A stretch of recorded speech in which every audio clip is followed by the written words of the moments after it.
Jangan datang ke pernikahanku. Itu pesan terakhir dari adik ipar saya, dikirim lewat WhatsApp. Hanya beberapa jam setelah saya mentransfer 85 juta rupiah untuk pesta pernikahannya. Pesta impian yang katanya mewah seperti pesta seorang putri. Saya membaca pesan itu, lalu tersenyum. Malam ketika acara berlangsung, Saya berdiri di seberang jalan. saya menonton dari kejauhan. Saya melihat mereka panik. Saya melihat ibu mertua saya berlutut memohon pada pengelola gedung agar pintu dibuka. Tapi pintu itu tetap terkunci. Dan saya tahu persis kenapa. Saya hanya memenuhi permintaan mereka. Mereka tidak mau saya datang. Maka acara itu pun tidak datang. Keluarga yang selama 3 tahun merendahkan saya malam itu, Justru merendahkan diri mereka sendiri di depan ratusan tamu. Halo, Sahabat, selamat datang kembali di kanal ini. Sebelum cerita ini dimulai, tuliskan di kolom komentar. dari kota mana kalian menonton malam ini? Jangan lupa tekan tombol suka dan berlangganan, supaya kanal ini bisa terus menemani kalian dengan kisah-kisah nyata yang lain. Sekarang, mari kita mulai. Nama saya Vika. Usia saya 38 tahun. Saya seorang pemilik butik batik di kawasan Bintaro. Sudah 7 tahun saya membangun usaha itu dari nol. Dari satu mesin jahit bekas di garasi rumah. Saya tidak pernah meminta apapun dari siapapun. Saya hanya percaya pada satu hal, bahwa kerja keras yang sunyi suatu hari akan bersuara paling lantang. Saya menikah dengan Andika 10 tahun yang lalu. Andika anak sulung di keluarganya. Lelaki yang baik sebenarnya.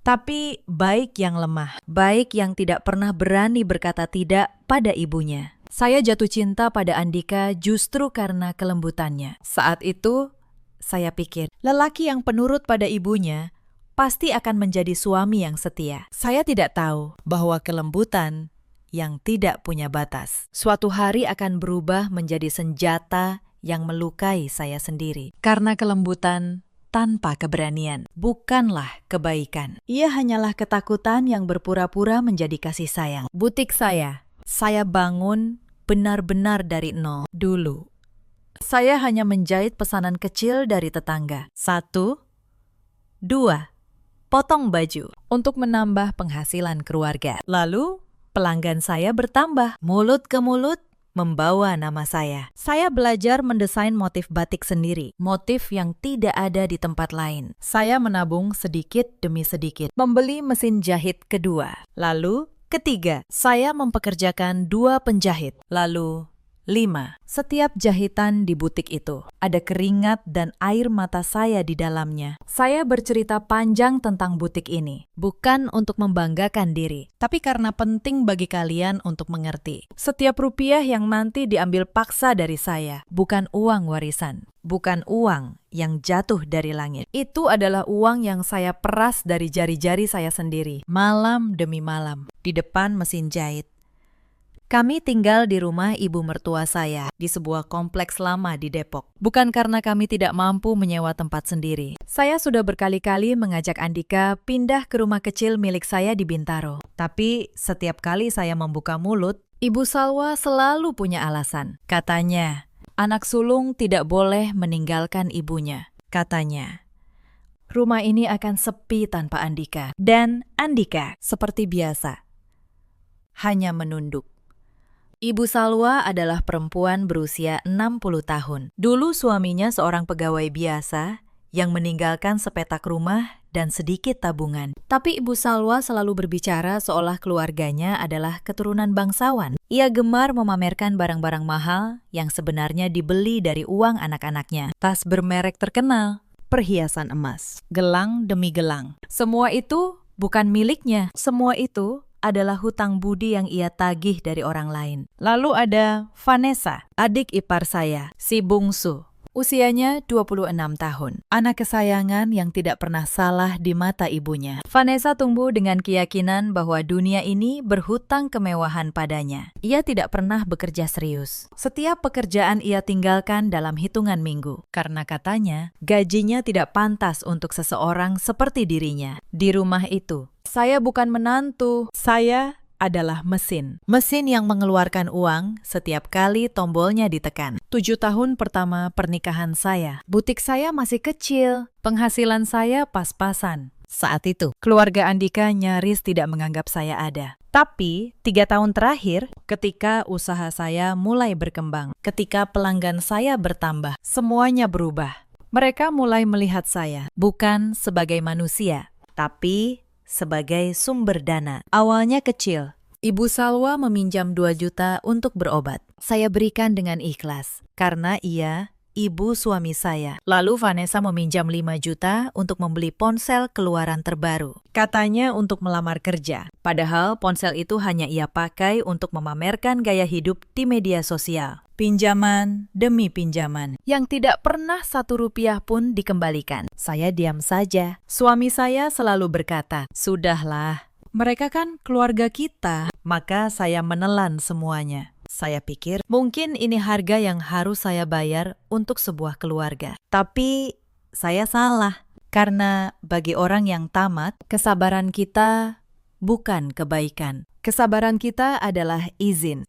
untuk menginjak lebih dalam. Saya masih ingat satu malam, sekitar 2 tahun lalu. Ibu Salwa masuk ke kamar saya dengan wajah cemas. Ia berkata bahwa ada tetangga yang menagih utang arisannya. Jumlahnya 12 juta. Ia menangis, berkata bahwa ia malu, bahwa ia tidak ingin namanya jelek di kompleks. Saya, yang saat itu baru saja menerima pembayaran dari seorang pelanggan besar, langsung memberikan uang itu. Saya pikir saya sedang menyelamatkan nama baik keluarga. Baru beberapa hari kemudian, saya tahu bahwa uang itu sama sekali tidak dipakai untuk membayar arisan. Vanessa memamerkan tas baru di media sosialnya. Tas bermerek terkenal, dengan harga yang persis sama dengan jumlah yang dipinjam ibunya. Saya menelan kekecewaan itu sendirian. Saya tidak berani memprotes, karena setiap kali saya bersuara, Andika selalu memihak ibunya. Begitulah pola yang terus berulang selama 3 tahun. Setiap kali butik saya untung, akan selalu ada musibah mendadak di keluarga Andika. Atap bocor yang harus diperbaiki, mobil yang harus diservis, biaya pengobatan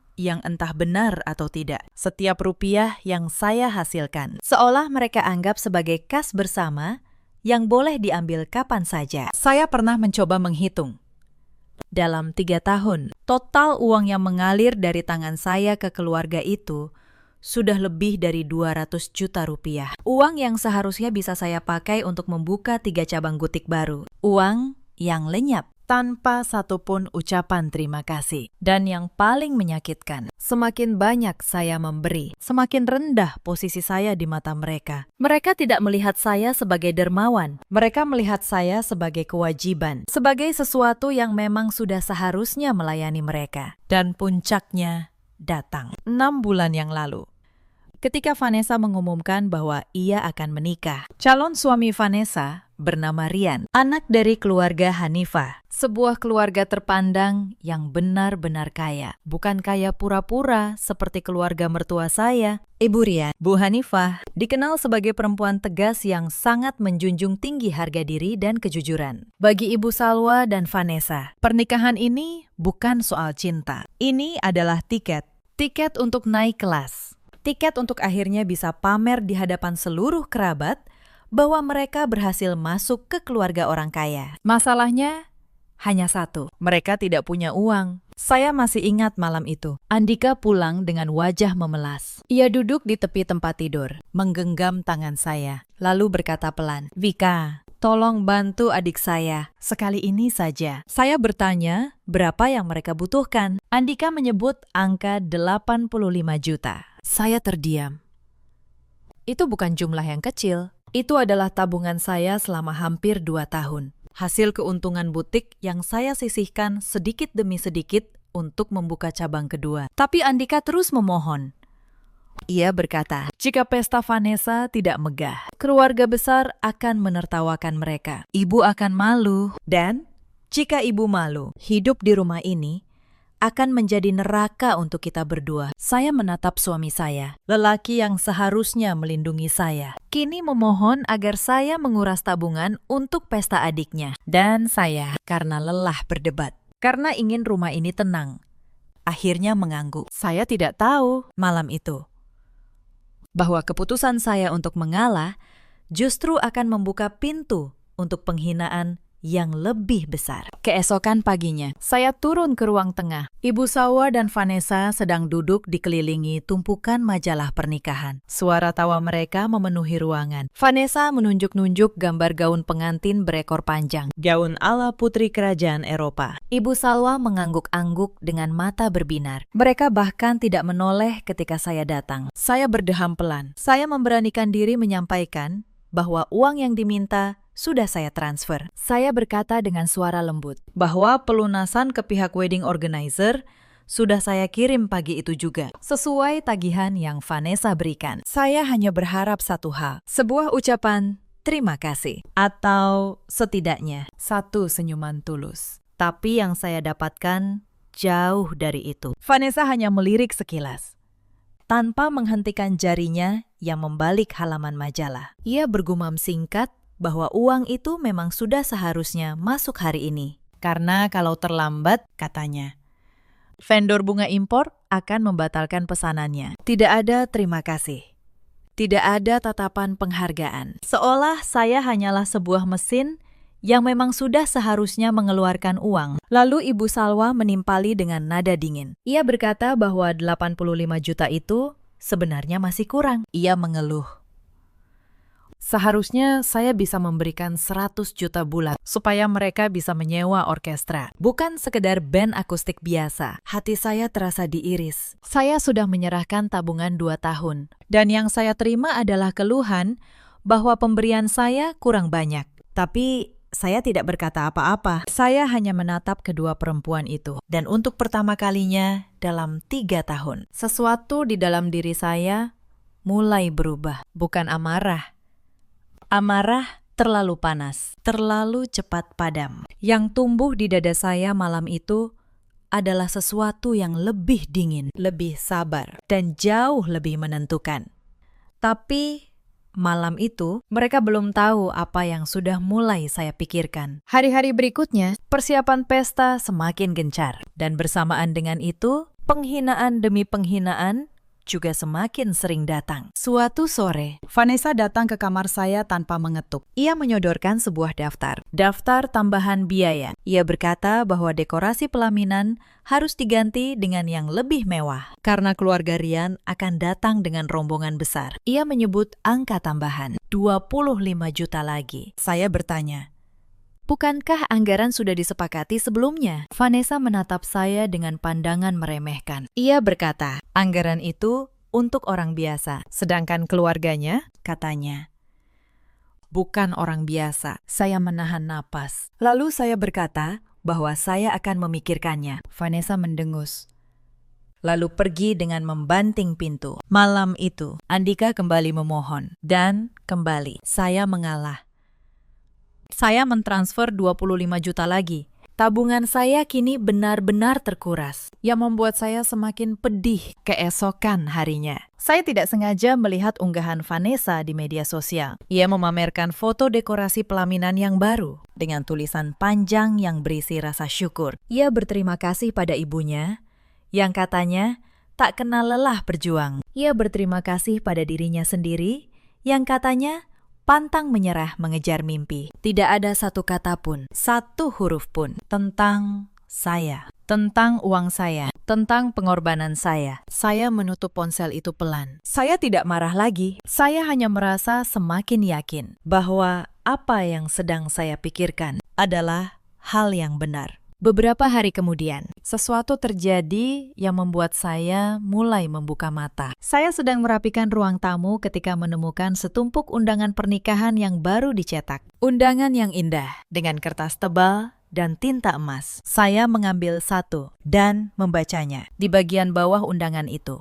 tertulis nama pengundang. Tertulis, keluarga besar Ibu Salwa. Tidak ada nama saya di sana. Tidak ada nama Andika. Padahal, seluruh pesta ini dari awal sampai akhir dibiayai oleh uang saya. Saya berdiri terpaku. Mereka mengambil uang saya, tapi mereka menghapus keberadaan saya. Belum hilang rasa heran itu. Ibu Salwa memanggil saya. Ia memberi saya setumpuk kain. Ia menyuruh saya menjahit seragam keluarga untuk hari pernikahan. Untuk dirinya, untuk Vanessa, untuk para sepupu. Total 12 potong baju. Ia berkata, mumpung menantunya bisa menjahit, kenapa harus membayar penjahit lain? Tidak ada permintaan tolong, tidak ada tawaran upah. Hanya perintah, seolah keahlian saya, yang saya bangun bertahun-tahun, adalah milik mereka secara cuma-cuma. Saya mengerjakan 12 potong baju itu sampai larut malam, selama hampir seminggu, dengan jari yang tertusuk jarum berkali-kali. Dan ketika selesai, tidak satu pun dari mereka mengucapkan terima kasih. Vanessa malah mengeluh, katanya jahitan di bagian lengannya kurang rapi. Saya hanya tersenyum. Senyum yang semakin lama semakin dingin. Beberapa hari kemudian, Vanessa datang lagi dengan tuntutan baru. Kali ini, ia ingin mengganti band akustik dengan sebuah orkestra penuh. Ia juga ingin menambah gaun cadangan. Gaun kedua untuk sesi foto, yang harganya saja mencapai 15 juta. Ketika saya bertanya, apakah anggaran masih cukup? Vanessa menjawab dengan ketus, bahwa itu bukan urusan saya. Tugas saya, katanya, hanya membayar. Saya menatapnya cukup lama malam itu. Saya ingat, di dalam kepala saya ada suara kecil yang bertanya, sampai kapan ini akan berlanjut? Sampai kapan saya akan terus diperas seperti ini? Tapi saya menelan pertanyaan itu untuk yang kesekian kalinya. Lalu ada satu peristiwa kecil yang menjadi luka tersendiri. Suatu sore, saya tidak sengaja mendengar Vanessa berbicara dengan perencana acara melalui telepon. Ia sedang menyusun daftar tamu kehormatan dan tata letak meja. Dan ketika perencana itu bertanya tentang meja keluarga inti, Vanessa berkata dengan nada datar, agar kakak iparnya tidak usah diberi tempat khusus. Cukup, katanya. Kalau memang datang, duduk saja di meja paling belakang. Saya yang membiayai seluruh pesta itu. Bahkan tidak diberi tempat di meja keluarga. Saya berdiri di balik pintu, mendengar semuanya. Dengan dada yang terasa kosong. Ada satu peristiwa lagi yang tidak akan saya lupakan. Beberapa hari sebelum acara, Vanessa meminta saya menemaninya ke kantor wedding organizer untuk fitting gaun terakhir. Bukan karena ia membutuhkan saya, tapi karena ia butuh seseorang membawakan tas dan minuman. Serta tentu saja membayar biaya tambahan jika ada. Saya pergi karena saya pikir mungkin ini kesempatan untuk sedikit lebih dekat dengannya. Di kantor itu, di hadapan para staf wedding organizer, Vanessa memperlakukan saya seperti pembantu. Ia menyuruh saya berdiri, menunggu, mengambilkan ini dan itu. Ketika seorang staf, mungkin karena melihat kemiripan, bertanya, apakah saya kakaknya? Vanessa tertawa keras. Ia berkata dengan nada mengejek, bahwa saya hanya kakak iparnya, hanya istri kakaknya. Hanya, katanya, orang yang kebetulan masuk keluarga mereka. Para staf itu menunduk, canggung. Tapi saya hanya tersenyum tipis, karena saat itu di kantor itu, di tempat di mana seluruh kontrak pesta ini disimpan, saya sudah mulai memahami kekuatan apa yang sebenarnya saya pegang. Vanessa menghina saya di tempat yang justru menjadi pusat dari kuasa saya. Ia tidak tahu, ia sedang menari di atas panggung yang lantainya saya kendalikan. Lalu datang penghinaan yang paling menyakitkan. Pada sebuah acara arisan keluarga besar, di hadapan banyak kerabat, salah seorang bibi bertanya pada Ibu Salwa, dari mana biaya pesta semegah itu? Saya pikir, mungkin sekali ini mertua saya akan menyebut nama saya. Mungkin sekali ini ia akan berkata bahwa menantunya yang membiayai. Tapi Ibu Salwa hanya tertawa bangga. Ia berkata bahwa keluarganya memang selalu mampu. Ia berkata bahwa mereka tidak pernah kekurangan. Lalu, sambil melirik ke arah saya, ia menambahkan dengan nada merendahkan bahwa kebetulan ada menantu yang ikut numpang nama di keluarga terhormat ini. Numpang nama. Seluruh ruangan tertawa, dan saya duduk di sana, di pojok.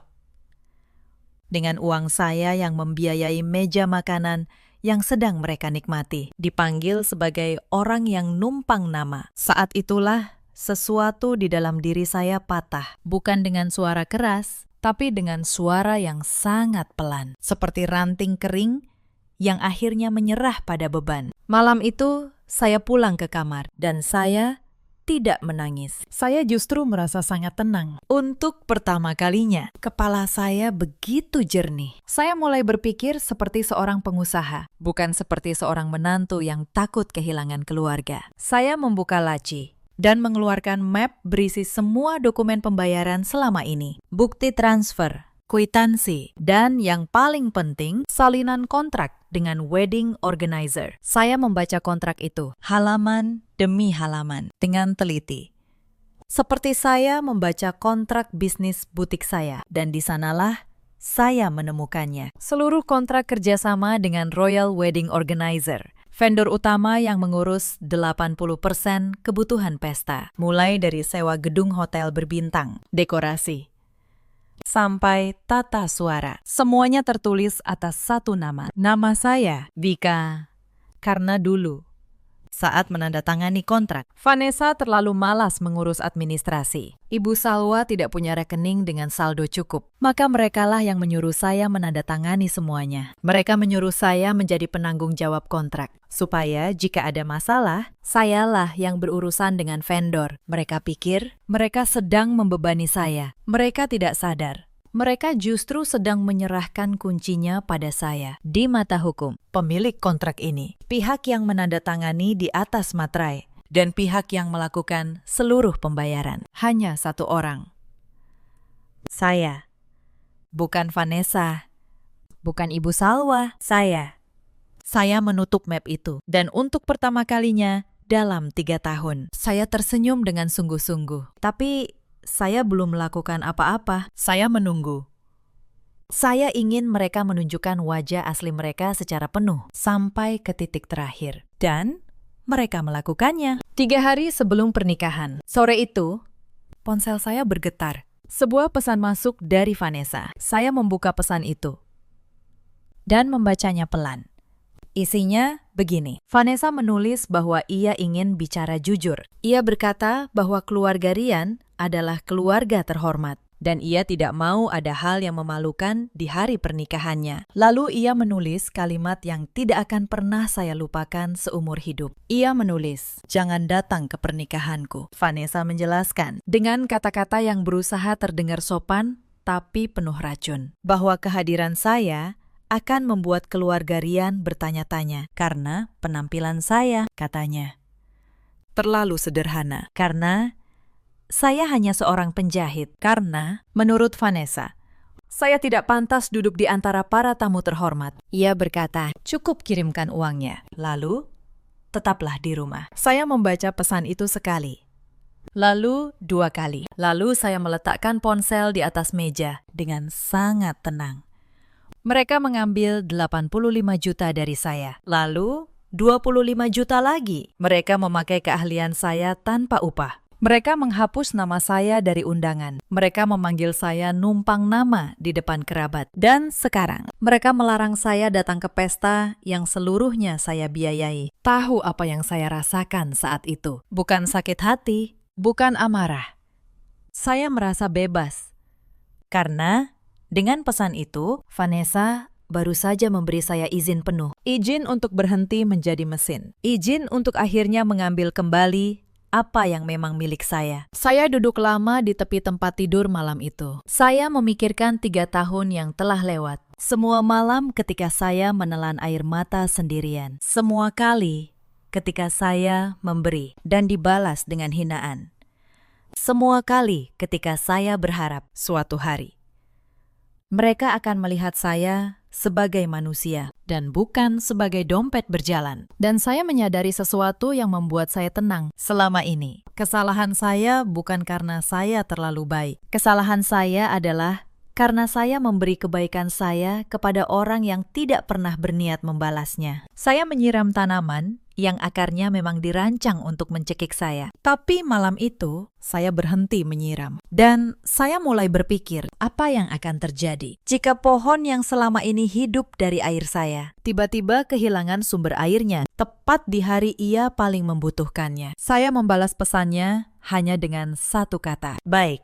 Lalu, saya menelpon Andika. Saya berkata pada suami saya dengan suara yang lembut dan tenang bahwa saya menghormati keputusan adiknya, bahwa saya tidak akan datang ke pernikahan itu. Andika di seberang telepon terdengar lega. Ia bahkan berterima kasih. Ia berkata, ia tahu, saya pasti mengerti. Andika tidak tahu bahwa kelembutan saya malam itu adalah ketenangan sebelum badai. Malam sebelum hari pernikahan. Saya tidak tidur.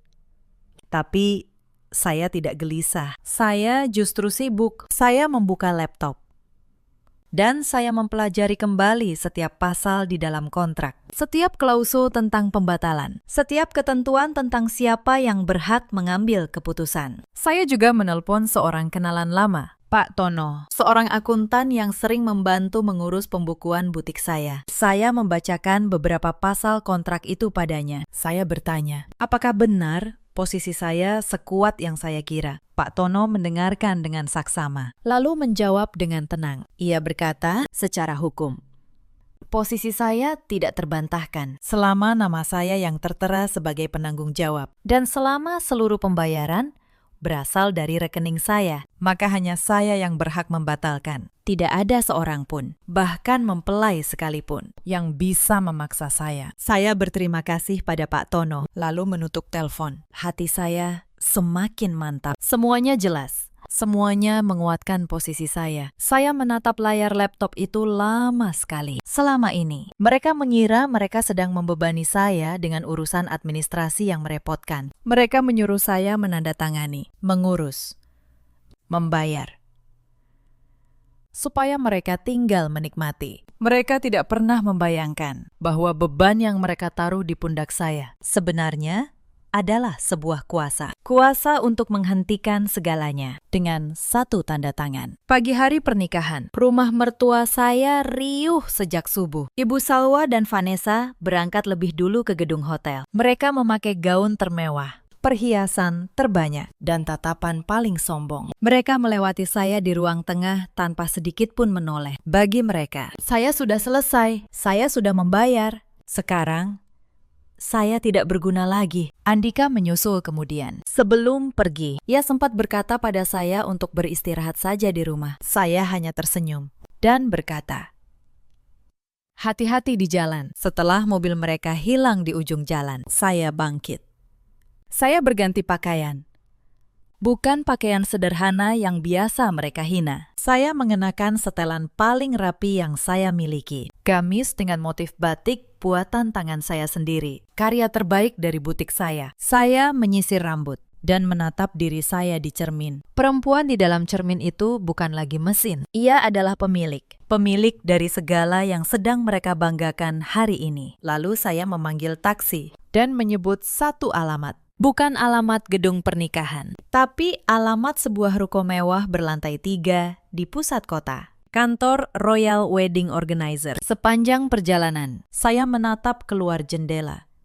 Gedung-gedung tinggi melintas. Dan untuk pertama kalinya, dalam waktu yang sangat lama, saya merasa besar. Saya memegang kendali penuh atas pesta yang sedang mereka agung-agungkan itu. Taksi berhenti di depan ruko mewah itu. Saya turun dengan dagu terangkat. Saya masuk ke lobi yang sejuk dengan aroma lavender yang menenangkan. Seorang resepsionis menyapa saya dengan ramah. Saya meminta untuk bertemu manajer operasional yang menangani kontrak pernikahan atas nama saya. Karena saya adalah klien VIP. Mengingat nominal yang saya keluarkan tidak sedikit, saya segera diantar ke ruang rapat pribadi. Di sana, seorang perempuan muda bernama Sarah menyambut saya dengan senyum lebar. Ia mengira saya datang untuk melunasi sisa pembayaran atau membahas detail teknis terakhir. Mengingat acara tinggal beberapa jam lagi, Sarah bahkan sudah menyiapkan buku catatan dan katalog bunga. Saya duduk di kursi kulit di hadapannya. Saya tidak membalas senyumnya. Saya mengeluarkan map dari dalam tas dan meletakkannya di atas meja. Lalu, tanpa basa-basi, saya menyampaikan tujuan saya datang. Saya berkata dengan suara datar dan tatapan yang tajam bahwa saya ingin membatalkan seluruh kontrak kerjasama untuk pesta pernikahan atas nama Vanessa yang dijadwalkan hari ini juga. Senyum di wajah Sarah langsung lenyap. Matanya membelalak, mulutnya sedikit terbuka, seolah tidak percaya dengan apa yang baru saja ia dengar. Ia mencoba memastikan. Ia bertanya ulang, apakah saya ingin menjadwal ulang atau benar-benar membatalkan. Saya mengulangi kalimat saya dengan penekanan pada setiap kata. Saya batalkan semuanya. Detik ini juga, Sarah panik. Ia membuka-buka berkas kontrak dengan tangan gemetar. Ia menjelaskan dengan suara gugup bahwa pembatalan mendadak di hari pelaksanaan akan dikenakan penalti yang sangat besar. Setengah dari total biaya akan hangus. Bunga impor sudah dipesan. Vendor sudah dibayar. Membatalkan sekarang, katanya.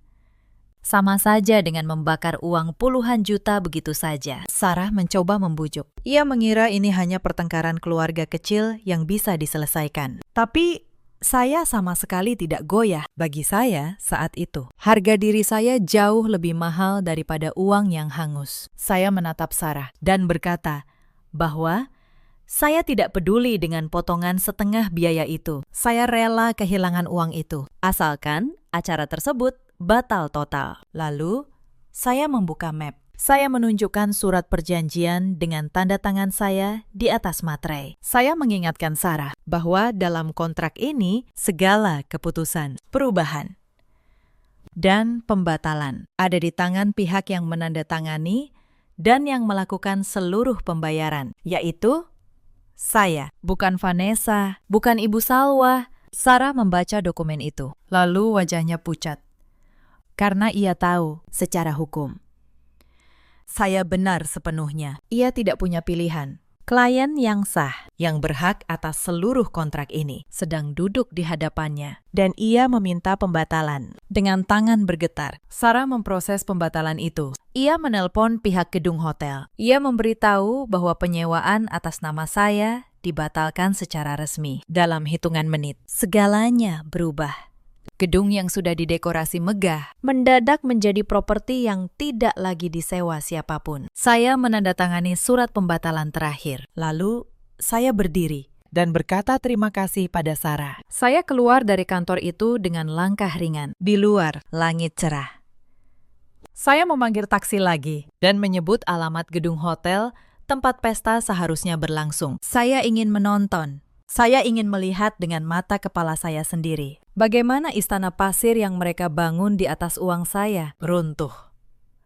Ketika taksi saya tiba dari kejauhan, saya sudah bisa melihat kekacauan itu. Ratusan tamu berkerumun di depan gedung yang pintunya terkunci rapat. Tamu-tamu yang berdandan mewah, kepanasan di bawah matahari. Saling bertanya ada apa. Petugas hotel berdiri di depan pintu, menjelaskan dengan sopan namun tegas bahwa acara ini telah dibatalkan oleh pihak penyewa dan gedung tidak bisa dibuka. Saya meminta taksi berhenti di seberang jalan. Saya tidak turun. Saya hanya menurunkan kaca jendela sedikit dan menonton. Saya melihat Vanessa. Gaun pengantin putih mewahnya yang berekor panjang itu kini kotor oleh debu. Maskaranya luntur karena air mata dan keringat. Ia berlari ke sana kemari, berteriak histeris, mencari seseorang untuk disalahkan. Putri yang tadi pagi begitu angkuh, kini berantakan di pinggir jalan seperti boneka yang terbuang. Lalu saya melihat Ibu Salwa, perempuan yang selalu memamerkan kemewahan palsunya. Kini ia berlutut. Ia berlutut di depan pengelola gedung, memohon agar pintu dibuka. Ia berkata akan membayar berapapun, padahal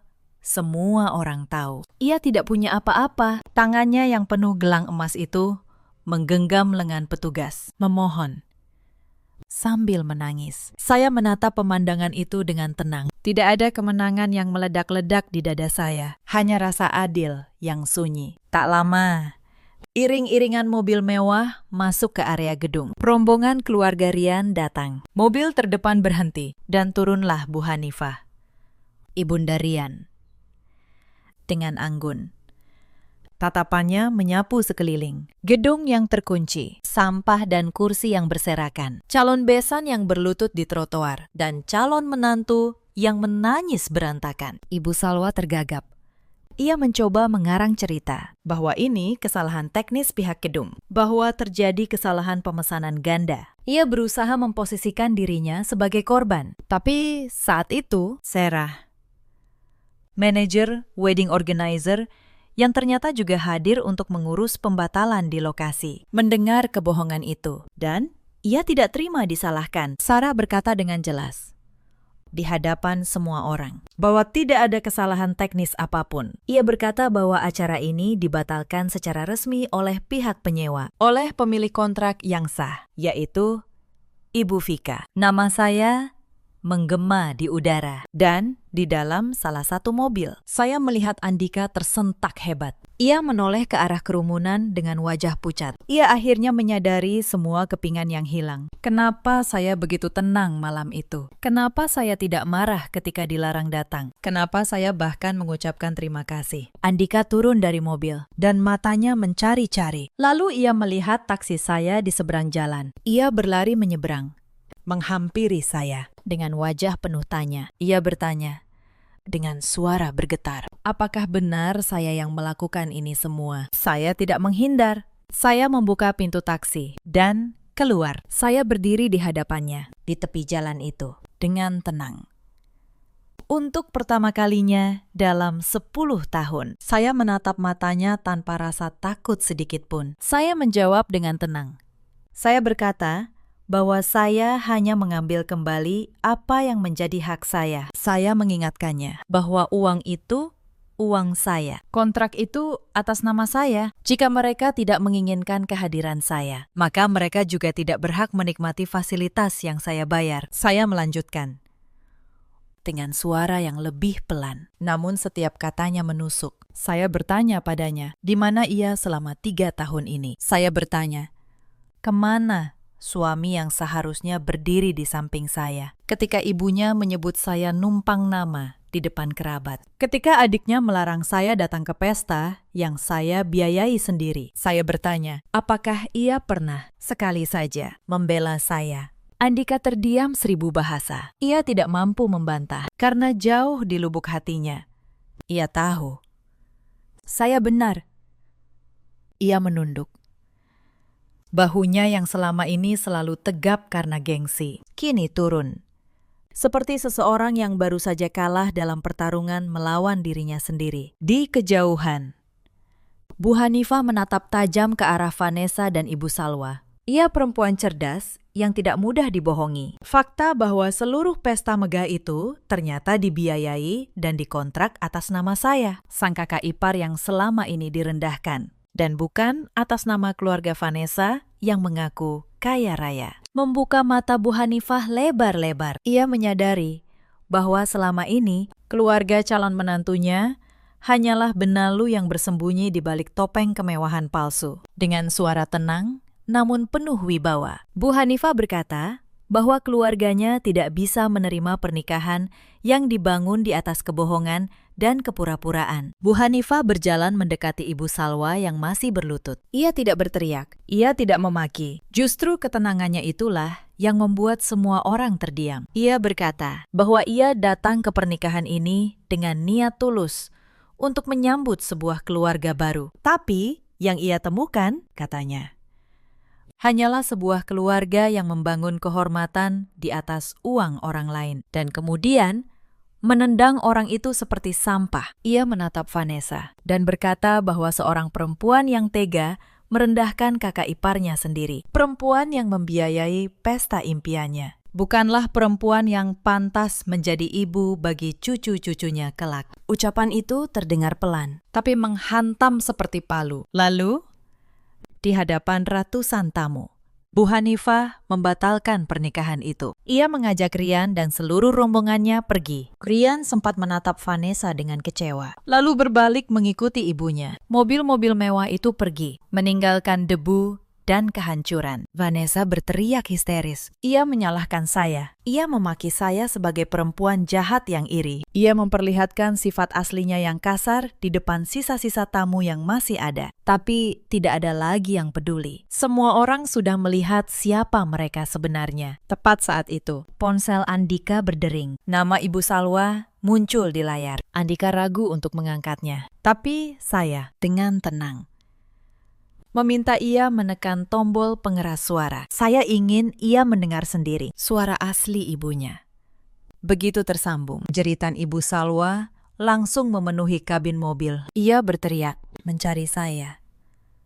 Menyuruh saya datang membawa uang untuk menyogok pengelola gedung agar pintunya dibuka. Ia memaki saya, menyebut saya perempuan, tidak tahu diuntung. Perempuan yang sengaja mempermalukan keluarga. Andika mendengar semua itu. Mendengar bagaimana ibunya di saat genting masih saja menuntut uang dari istrinya. Tidak ada satu kata pun yang menanyakan kabar Andika. Tidak ada satu kata pun penyesalan. Hanya tuntutan dan makian. Dan disitulah saya melihat sesuatu padam di mata suami saya. Sesuatu yang selama 10 tahun membuatnya tunduk. Akhirnya mati. Andika meraih ponsel itu, dan dengan suara yang untuk pertama kalinya terdengar tegas, ia berkata pada ibunya bahwa pesta ini batal karena perbuatan mereka sendiri. Lalu ia menutup telepon. Ia menoleh pada saya, matanya basah. Ia berkata, "Maaf, hanya satu kata itu." Tapi saya tahu kata itu lahir dari 10 tahun yang akhirnya ia pahami. Hari itu berakhir dengan cara yang tidak pernah dibayangkan oleh siapapun. Bukan dengan pesta megah, tapi dengan runtuhnya seluruh kepura-puraan yang dibangun bertahun-tahun. Sore harinya, saya dan Andika pulang. Bukan ke rumah mertua, tapi ke rumah kecil saya di Bintaro. Rumah yang dulu selalu ditolak Andika. Kini menjadi tempat ia memulai hidup yang baru. Beberapa jam kemudian, Ibu Salwa dan Vanessa datang ke rumah itu. Mereka menggedor pintu. Vanessa berteriak, menuntut saya mengembalikan uang yang dibatalkan, yang menurutnya adalah haknya. Ibu Salwa ikut berteriak, mengancam akan mengusir kami dari keluarga. Andika membuka pintu, tapi kali ini ia berdiri di depan saya, melindungi saya. Ia berkata pada ibunya dan adiknya dengan tenang namun tegas, bahwa uang itu tidak pernah menjadi hak mereka, bahwa selama ini mereka hidup dari keringat istrinya, dan bahwa mulai hari ini semua itu berakhir. Vanessa menyodorkan ponselnya, memperlihatkan tangkapan layar bukti transfer, menuntut uang itu kembali. Tapi tangkapan layar itu tidak bisa dipakai untuk membayar apapun. Andika menutup pintu, pelan namun pasti. Lalu terdengar suara kunci diputar, mengunci pintu, mengunci masa lalu. Di dalam, Andika bersandar di pintu itu dan menarik napas panjang. Ia menoleh pada saya dan berkata bahwa ia baru menyadari. Selama ini ia bukan sedang menjaga keluarganya. Ia sedang menjaga rantai yang membelenggu kami berdua. Malam itu, untuk pertama kalinya dalam 10 tahun pernikahan, saya merasa benar-benar memiliki seorang suami. Bukan seorang anak laki-laki yang masih takut pada ibunya. Ibu Salwa dan Vanessa berdiri di trotoar, di bawah langit yang mulai menurunkan hujan. Hujan yang menyamarkan air mata mereka yang sudah terlambat. 6 bulan kemudian, roda kehidupan berputar dengan caranya yang sangat adil. Hidup saya dan Andika berubah ke arah yang jauh lebih baik. Tanpa beban harus membiayai gaya hidup palsu sebuah keluarga. Keuangan kami melesat. Butik saya berkembang pesat. Cerita tentang seorang klien yang berani membatalkan pesta demi harga dirinya menyebar dari mulut ke mulut di kalangan vendor pernikahan. Bukannya buruk, nama saya justru dikenal sebagai pengusaha yang tegas dan berintegritas. Banyak orang bersimpati dan menjadi pelanggan setia saya. Andika pun mendapat promosi di kantornya. Ternyata, selama ini, performa kerjanya selalu terhambat karena pikirannya terus terpecah oleh drama keluarganya. Kini, dengan hati yang tenang, Karirnya bersinar. Kami merenovasi rumah kecil di Bintaro itu menjadi istana mungil yang nyaman. Dan kami mulai merencanakan ibadah umrah berdua. Menggunakan sebagian uang yang dulu hampir saja dibakar untuk pesta orang lain. Hubungan kami semakin hangat. Andika telah benar-benar berubah menjadi pelindung. Ia tidak lagi menjadi lelaki lemah yang takut pada bayang-bayang ibunya. Sementara itu, di sisi lain kota, Karma bekerja dengan caranya yang sunyi namun menyakitkan. Kehidupan Vanessa dan Ibu Salwa hancur berantakan. Untuk melunasi tumpukan utang vendor beserta bunganya, mereka terpaksa menjual rumah peninggalan almarhum ayah Andika. Kini mereka tinggal di sebuah kontrakan petak sempit di pinggiran kota. Lingkungan yang dulu selalu mereka hina. Vanessa, sang putri yang dulu mendambakan pesta ala kerajaan, kini bekerja sebagai penjaga toko kosmetik murah di pasar tradisional. Setiap hari ia berdiri berjam-jam, melayani pembeli, dengan gaji yang hanya cukup untuk makan. Wajahnya yang dulu terawat, kini kusam dan lelah. Teman-teman sosialitanya sudah lama memblokir nomornya, sejak tahu ia jatuh miskin. Ibu Salwa nasibnya lebih memilukan. Ia terserang stroke ringan akibat stres dikejar para penagih utang.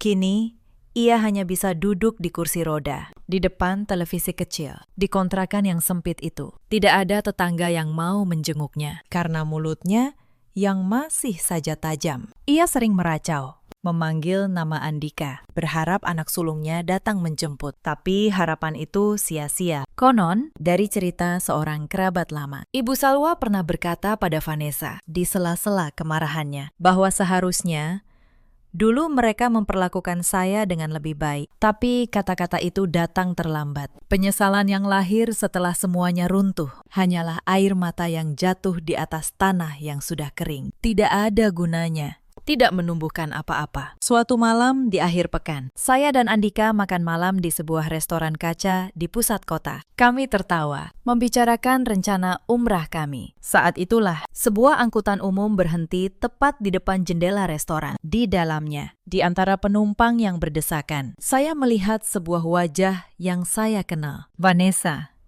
Ia baru pulang kerja, memangku kantong plastik berisi obat ibunya. Matanya terkunci pada pemandangan di dalam restoran. Pada saya dan Andika yang tertawa bahagia. Pada hidup yang seharusnya bisa ia nikmati. Jika saja dulu ia tidak begitu sombong. Mata kami bertemu sejenak. Saya mengenali wajah lusuh itu. Tapi saya tidak menunjukkan amarah. Tidak pula kasihan yang berlebihan. Saya hanya menatapnya datar, sejenak. Lalu memalingkan wajah kembali pada suami saya, dan melanjutkan tawa saya. Angkot itu pun melaju pergi, membawa Vanessa dan penyesalannya ke dalam kegelapan malam. Andika bertanya, "Ada apa?"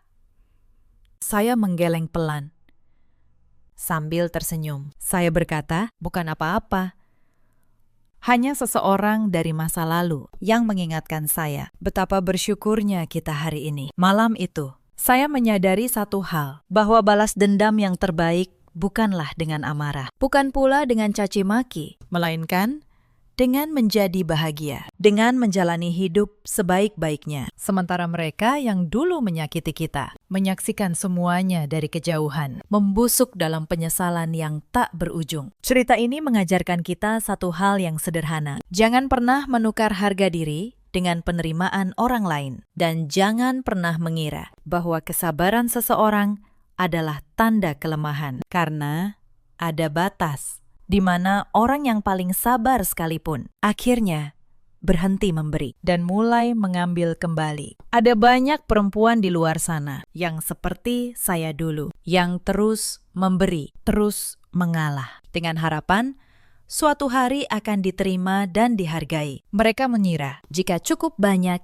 mereka berkorban, cinta dan rasa hormat akan datang dengan sendirinya. Tapi tidak.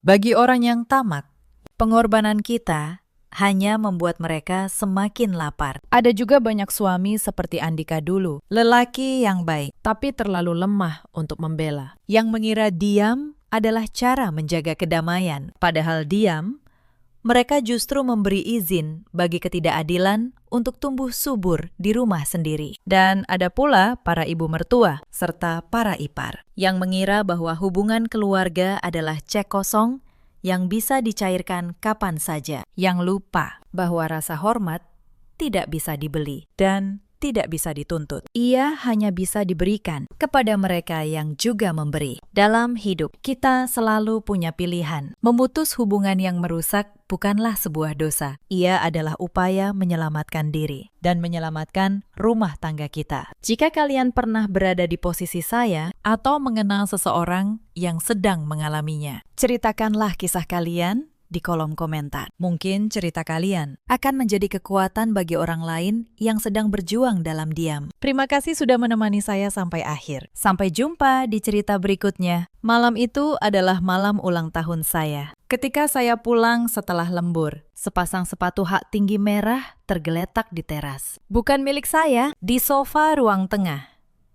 Di tempat yang biasa saya duduki, seorang perempuan asing menyilangkan kaki. Ibu mertua saya menunjuknya dan berkata, "Dia yang akan menikah dengan suamimu. Sekarang, keluar dari rumah ini." Suami saya tidak mengangkat kepalanya. Anak saya yang berusia 2 tahun tertidur di gendongan. Hujan turun di luar, dan mereka mengusir saya tepat di hari saya lahir. Tapi malam itu mereka tidak tahu satu hal. Mereka tidak tahu siapa saya sebenarnya. Halo, sahabat.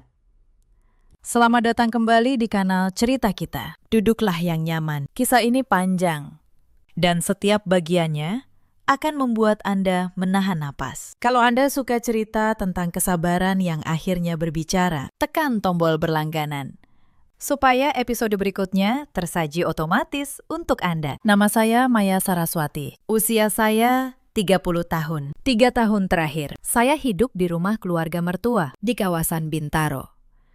Di mata mereka, saya hanya pegawai biasa di sebuah perusahaan kecil dengan gaji yang katanya tidak seberapa. Setiap pagi, saya berangkat kerja. Setiap malam, saya pulang, lalu mencuci piring, melipat baju, dan menidurkan Nadia, putri saya. Mertua saya menyebut saya menantu yang tidak tahu diri. Adik ipar saya menyebut saya perempuan tanpa latar belakang. Saya membiarkan mereka berpikir begitu karena ada alasan saya menyembunyikan siapa saya. Alasan yang, kalau saya ceritakan sekarang, akan terdengar seperti dongeng. Maka, biarkan saya mulai dari awal. Saya menikah dengan Reza 5 tahun lalu. Waktu itu, dia bukan siapa-siapa. Karyawan biasa di sebuah perusahaan elektronik milik keluarganya, Sentosa Elektronik. Perusahaan itu kecil, hampir bangkrut, dan penuh utang. Saya jatuh cinta pada Reza yang sederhana, yang dulu mengantar saya pulang dengan motor tua, yang berkata, "Maya, suatu hari nanti aku akan membahagiakanmu." Saya percaya kata-kata itu. Maka ketika ibu saya bertanya, apakah saya yakin? Saya menjawab, "Saya yakin." "Bu, saya mencintainya." Ibu saya hanya menghela napas. "Kalau begitu, jangan dulu kamu bawa nama keluarga kita," katanya pelan. "Aku ingin tahu, apakah dia mencintaimu atau mencintai apa yang ada di belakangmu?" Saya menuruti ibu. Saya menikah dengan nama Maya Saraswati saja, tanpa menyebut siapa ibu saya, tanpa menyebut perusahaan yang sebenarnya saya kelola diam-diam dari jauh. Saya pikir, cinta saja sudah cukup. Saya pikir kesederhanaan akan menjaga rumah tangga saya tetap jujur. Saya keliru. Tahun pertama pernikahan masih terasa hangat. Reza masih tersenyum kepada saya. Tapi sejak kami pindah ke rumah ibunya di Bintaro, semuanya berubah. Ibu mertua saya, Bu Sutina, adalah perempuan yang mengukur manusia dari isi dompetnya. "Reza bisa dapat yang lebih baik darimu," katanya suatu pagi sambil menyeruput teh. "Tapi sudahlah, kamu sudah terlanjur di sini." Saya diam. Saya pikir lama-lama beliau akan melihat ketulusan saya. Saya bangun paling pagi, saya tidur paling malam. Saya mengurus rumah, mengurus Nadia, dan tetap bekerja. Tapi semakin saya merendah, semakin mereka menginjak. Adik ipar saya, Wulan, paling tajam lidahnya. "Mbak Maya kerja di perusahaan apa sih? Kok namanya saja aku tidak pernah dengar," katanya sambil tertawa. "Gaji segitu, mau makan saja susah." Saya hanya tersenyum. Di dalam hati, saya tahu kebenaran yang tidak mereka ketahui. Tapi saya memilih bungkam. Karena waktu itu saya masih berharap.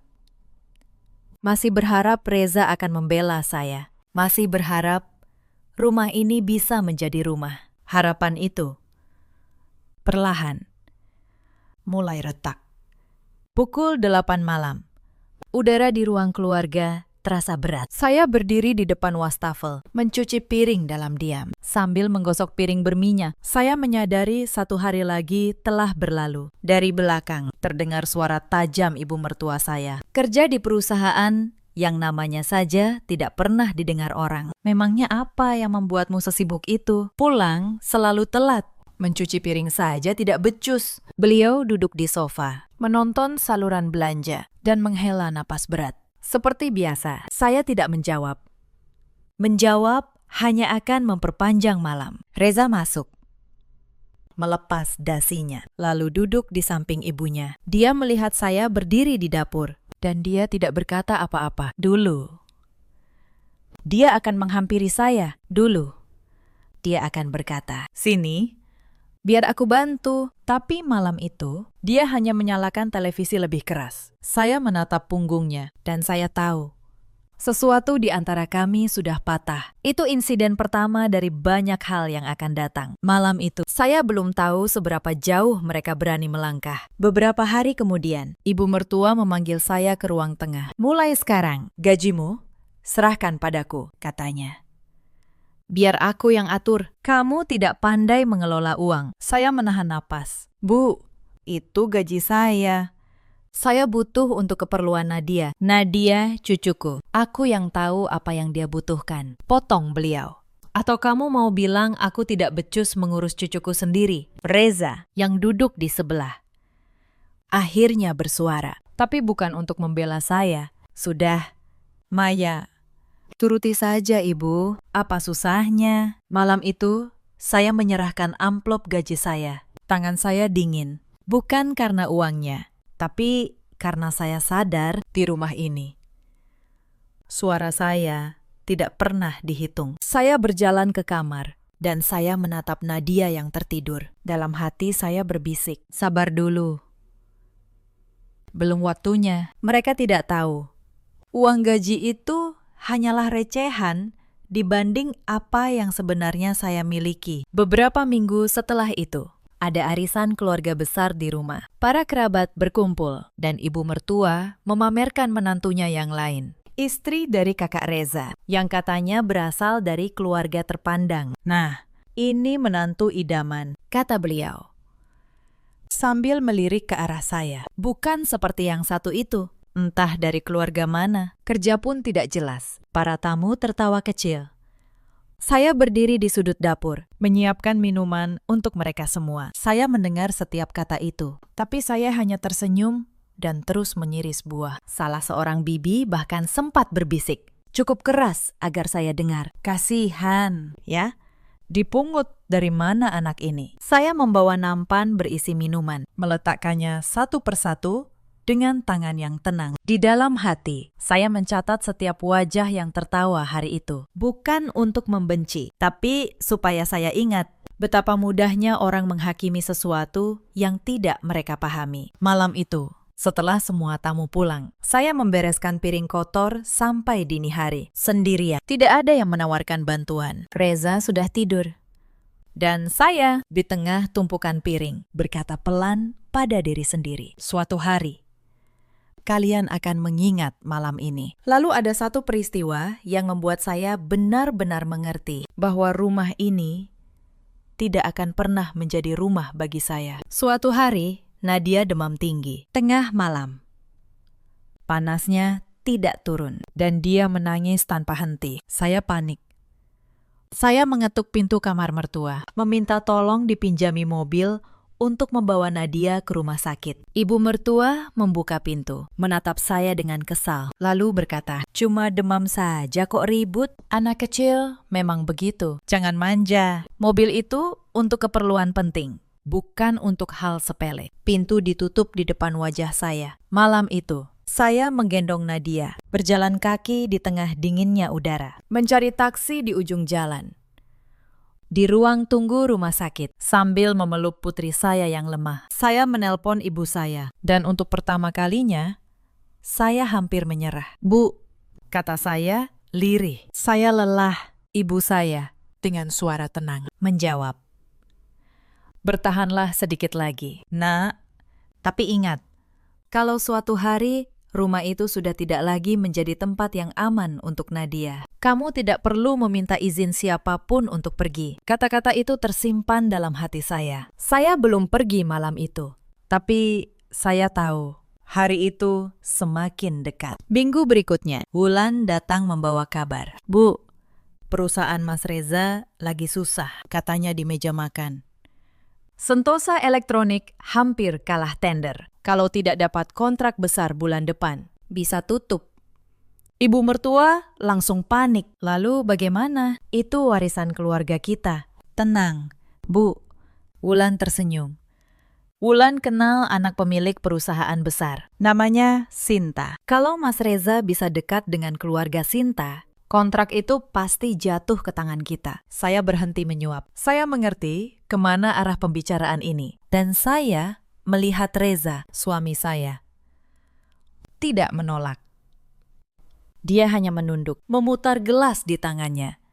Saya pamit ke kamar dengan alasan menidurkan Nadia. Di balik pintu, saya mendengar ibu mertua berkata, "Reza, kamu pikirkan baik-baik. Maya itu tidak membawa apa-apa untuk keluarga ini. Tapi Sinta bisa menyelamatkan perusahaan kita." Malam itu saya tidak bisa tidur. Bukan karena takut, tapi karena saya tahu mereka sedang menyiapkan sesuatu. Dan mereka pikir saya tidak akan pernah tahu. Keesokan paginya, saya membuka aplikasi rekening bersama kami. Rekening yang seharusnya untuk kebutuhan Nadia. Saldonya nyaris kosong. Reza telah memindahkan hampir seluruhnya. Ketika saya bertanya, dia menjawab tanpa menatap saya. "Itu untuk biaya pendekatan dengan keluarga Sinta. Demi perusahaan." "Maya, kamu harus mengerti."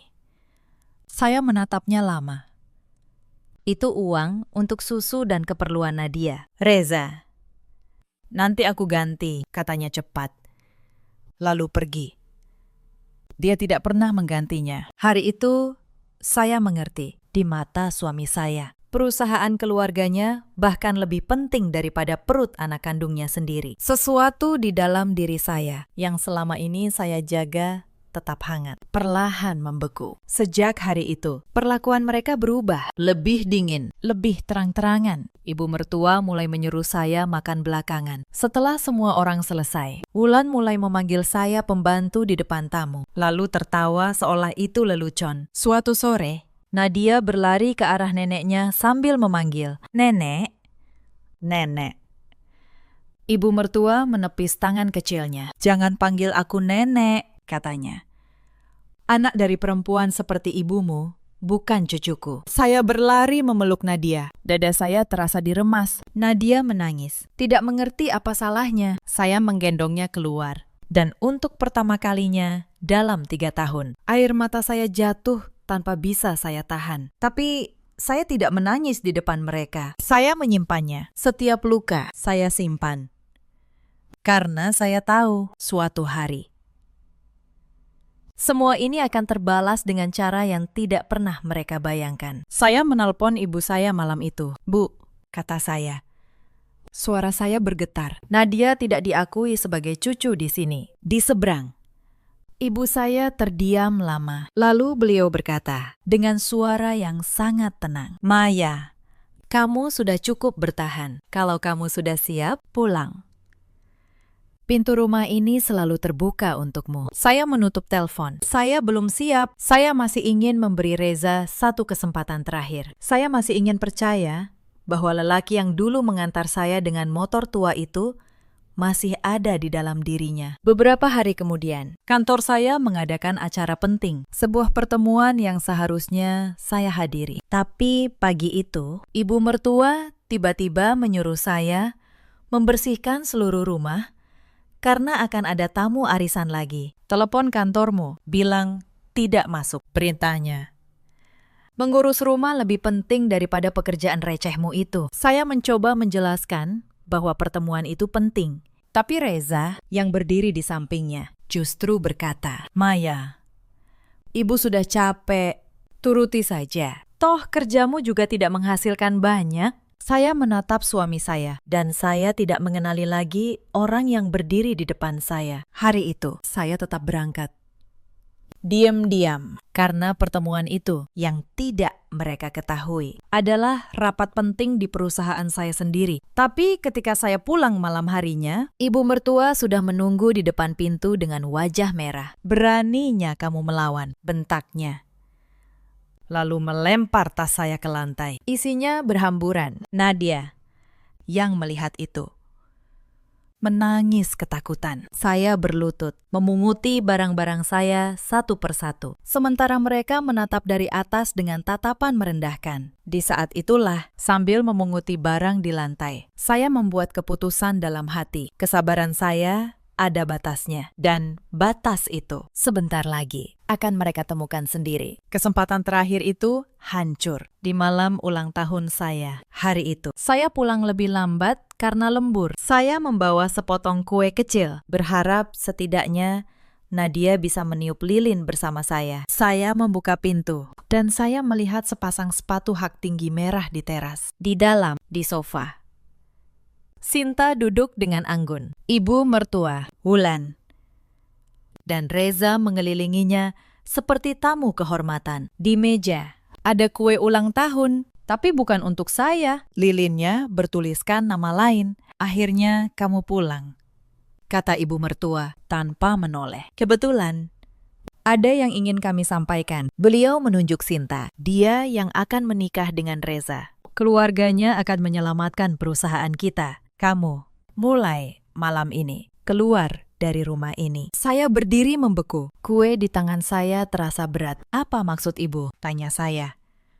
Suara saya bergetar. Reza tidak mengangkat kepalanya. Sinta menyilangkan kakinya dan berkata dengan senyum tipis, "Mengalah di saat seperti ini adalah jalan terbaik untuk kita semua." "Mbak, saya diminta mengalah soal pernikahan saya, soal hidup saya, tepat di hari ulang tahun saya." "Reza," kata saya, "tatap saya, katakan, ini yang kamu mau." Untuk sesaat, dia mengangkat wajahnya. Mata kami bertemu. Lalu dia berkata pelan, "Maya, aku tidak punya pilihan. Perusahaan keluargaku akan hancur." Itu jawabannya. Lelaki yang saya cintai memilih perusahaan di atas saya dan anaknya. Ibu mertua menyodorkan selembar kertas. "Tanda tangani ini, surat pernyataan bahwa kamu pergi dengan sukarela, supaya tidak ada urusan hukum nanti." Saya menatap kertas itu. Lalu saya menatap mereka satu persatu. Dan untuk pertama kalinya, malam itu, saya tersenyum. Senyum yang membuat ibu mertua sedikit terdiam. "Baik," kata saya. "Saya akan pergi. Tapi surat ini biar saya bawa untuk saya baca dulu." Saya melipat kertas itu, memasukkannya ke tas. Mereka pikir saya kalah. Mereka tidak tahu. Kertas itu justru akan menjadi salah satu bukti yang saya butuhkan. Saya naik ke kamar, mengemas pakaian Nadia. Ibu mertua mengikuti. "Anak itu tinggal," katanya tiba-tiba. "Dia cucu Reza. Kamu tidak berhak membawanya." Saya berhenti. Saya menatap beliau lurus. "Beberapa hari lalu, ibu bilang, Nadia bukan cucu ibu. Sekarang, ibu mau menahannya. Nadia ikut saya, dan tidak ada satupun dari kalian yang bisa mencegah itu." Ada sesuatu dalam nada suara saya yang membuat beliau mundur selangkah. Saya menggendong Nadia, mengambil tas, dan berjalan keluar. Di teras, hujan turun deras. Sebelum pergi, saya berbalik. "Terima kasih atas 3 tahun ini," kata saya. "Kalian sudah mengajari saya satu hal yang sangat berharga, bahwa kebaikan yang diam sering dikira kelemahan. Kalian akan tahu sebentar lagi betapa kalian salah." Mereka tidak mengerti maksud saya. Wulan bahkan tertawa. "Sok misterius," katanya. "Pergi sana, perempuan miskin." Saya melangkah ke dalam hujan, menggendong Nadia yang berusia 2 tahun. Air membasahi rambut saya. Tapi langkah saya mantap karena saya tahu malam ini bukan akhir. Malam ini adalah awal. Dan setahun kemudian, segalanya telah berubah. Apa yang terjadi dalam kurun waktu itu? Izinkan saya melanjutkan. Malam itu saya tidak pergi ke hotel. Saya mengetik satu pesan singkat ke sopir keluarga saya. Lalu sebuah mobil hitam menjemput saya di ujung gang. Nadia tertidur di pelukan saya sepanjang perjalanan. Ketika mobil berhenti, kami sudah berada di depan sebuah rumah besar di kawasan Menteng, di teras, di bawah payung. Ibu saya berdiri menunggu. Bu Hartati, perempuan yang selama 3 tahun namanya tidak pernah saya sebut di rumah mertua. Beliau melihat cucunya dalam pelukan saya dan mengangguk, seolah mengerti segalanya tanpa perlu saya jelaskan. "Masuk, Nak," katanya. "Kamu sudah pulang?" Di ruang tengah, beliau menyajikan teh hangat. Lalu, beliau duduk di hadapan saya. "Ceritakan," katanya. Dari awal, saya menceritakan semuanya. Kemunculan Sinta, perhitungan untung rugi keluarga mertua yang terang-terangan, surat yang mereka suruh saya tanda tangani, Nadia yang ditolak sebagai cucu. Ibu saya mendengarkan tanpa sekalipun memotong, sampai cerita saya selesai. Lalu beliau berkata pelan, "Maafkan ibu. Ibu yang menyuruhmu menyembunyikan namamu. Ibu pikir dengan begitu, kamu akan tahu siapa yang tulus. Ternyata, kamu harus membayarnya dengan luka selama 3 tahun. Saya menggenggam tangan beliau. "Bu, saya tidak menyesal. Karena sekarang, saya tahu siapa mereka sebenarnya. Dan saya tahu apa yang harus saya lakukan." Ibu saya menatap saya lama. "Kamu sudah cukup bertahan. Maya, sepertinya sekarang bukan lagi saatnya untuk bersembunyi. Maka izinkan saya jelaskan, sahabat. Siapa saya sebenarnya? Saya bukan sekedar pegawai perusahaan kecil. Selama 3 tahun itu, dari balik nama sederhana, saya menjabat sebagai direktur keuangan di perusahaan milik keluarga saya. Sebuah grup besar yang bergerak di bidang pengadaan komponen dan distribusi elektronik nasional. Salah satu pemasok terbesar di negeri ini. Dan ini bagian yang paling tidak mereka sadari. Sentosa Elektronik, perusahaan keluarga mertua saya yang hampir bangkrut itu, selama ini bertahan hidup karena satu hal. Karena mendapat pasokan komponen dan suntikan kontrak dari grup kami. Tanda tangan saya ada di balik setiap perpanjangan kerjasama itu. Selama 3 tahun, sayalah yang diam-diam menjaga perusahaan mertua saya tetap bernapas. Mereka mengusir tangan yang selama ini memberi mereka makan. Mungkin Anda bertanya, kenapa saya tidak mengungkap diri saya dari awal? Kenapa saya rela diinjak selama 3 tahun? Padahal satu kalimat saja sudah cukup untuk membungkam mereka. Jawabannya sederhana. Karena saya ingin tahu siapa Reza yang sebenarnya. Saya ingin tahu apakah dia mencintai Maya atau mencintai apa yang bisa Maya berikan. Dan saya sudah mendapatkan jawaban itu. Jawaban yang menyakitkan. Tapi jujur, ada juga alasan lain. Ibu saya membangun grup ini dari nol dengan tangannya sendiri. Setelah ayah saya meninggal, beliau mengajari saya bahwa kekayaan sejati bukan terletak pada uang, melainkan pada karakter. Uang bisa membeli rumah, tapi tidak bisa membeli rasa hormat, kata beliau dulu. Dan orang yang menghormatimu hanya karena uangmu, sebenarnya tidak pernah menghormatimu sama sekali. Selama 3 tahun di rumah mertua, saya akhirnya benar-benar memahami arti kalimat itu. Saya tidak langsung membalas. Membalas dengan emosi adalah kesalahan orang yang lemah. Saya memilih bersabar, mengumpulkan setiap bukti, dan menunggu mereka sendiri yang melangkah ke dalam jebakan yang mereka gali. Selama setahun, saya membangun kembali hidup saya. Saya kembali bekerja secara terbuka di kantor pusat. Saya membesarkan Nadia dengan tenang. Dan saya mengamati dari kejauhan apa yang terjadi pada keluarga mertua saya. Pernikahan Reza dan Sinta jadi dilangsungkan. Mewah. Dengan harapan kontrak besar dari keluarga Sinta akan menyelamatkan Sentosa. Tapi yang mereka tidak tahu, keluarga Sinta hanyalah pedagang menengah yang membesar-besarkan diri. Kontrak yang dijanjikan tidak pernah benar-benar ada. Sentosa Elektronik makin terjepit dan satu-satunya yang bisa menyelamatkan mereka, satu-satunya pemasok yang sanggup memberi mereka kontrak besar adalah grup tempat saya menjabat. Grup yang pintunya kini ada di tangan saya. Roda itu mulai berputar, pelan, tapi pasti. Sementara itu, di media sosial, keluarga besar mertua. Wulan masih sempat mengunggah foto lama saya dengan keterangan yang menghina. Inilah menantu durhaka yang kabur meninggalkan keluarga, tulisnya. Komentar kerabat membanjiri, mencaci saya tanpa tahu duduk perkaranya. Saya membaca semua itu dengan tenang. Saya menyimpan tangkapan layarnya, bukan untuk membalas di kolom komentar, tapi untuk satu momen nanti. Ketika kebenaran berdiri di hadapan mereka semua, Pak Tono, pengacara keluarga kami, datang membawa map tebal. Bu Maya, katanya. Semua dokumen sudah lengkap. Akta rumah di Bintaro yang mereka tempati. Ternyata atas nama perusahaan Anda. Dulu dibeli sebagai aset, lalu disewakan murah ke keluarga Sentosa lewat perantara. Mereka tidak pernah tahu siapa pemilik sebenarnya. Saya membuka map itu, lembar demi lembar. Riwayat kontrak pasokan, surat utang Sentosa yang belum lunas, akta rumah, dan surat pernyataan yang dulu mereka suruh saya tanda tangani, yang justru membuktikan bahwa sayalah yang diusir secara paksa. Setiap lembar dokumen itu adalah satu kepingan dari 3 tahun penderitaan saya, yang kini berubah menjadi kekuatan. Saya ingat betapa dulu saya merasa tidak berdaya di rumah itu. Tapi ketenangan, kesabaran, dan persiapan yang matang ternyata jauh lebih ampuh daripada amarah yang meledak-ledak. Ibu saya benar.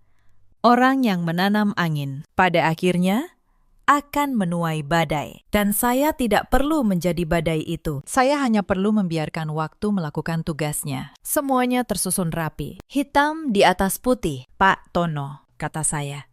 Sentosa Elektronik mengajukan permohonan kontrak pengadaan ke grup kita bulan ini. Benar.